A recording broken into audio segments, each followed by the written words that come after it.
આજે તો મસ્ત એવું પંજાબી છોલે ચણાનું શાક કરી નાખ્યું. આવી રીતના નહીં આલો બધું પહેલેથી કહો તો ગુડ મોર્નિંગ જય શ્રી રામ મિત્રો, કેમ છો બધા? મજામાં. સ્વાગત છે અમારા નવા વ્લોગમાં.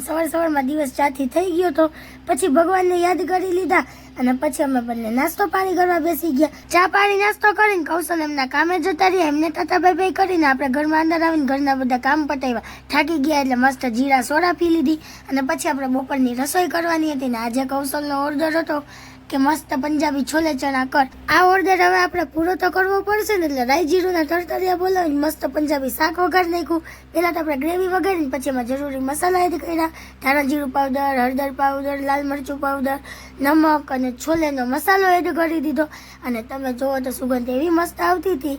ચારે બાજુથી મસ્ત એવું આપણે મિક્સ કરી લીધું હતું ને પછી આપણે એમાં ચણા એડ કરી દીધા. કાબુલી ચણા આવે ને એ બધું સારી રીતના મિક્સ કરીને એક સીટી બોલાવી દીધી. આપણું શાક મસ્ત રેડી થઈ ગયું. કૌશલને સરપ્રાઈઝ દેવા માટે આપણે મસ્ત ફાદા લાપસી બનાવી લીધી ને પછી નાન બનાવી લીધી. આપણું જમવાનું તૈયાર હતું ને કૌશલે આવી ગયા હતા પણ ફોન નહોતા મૂકતા એટલે બાકાજીકી તો બોલે ને બોલે જ.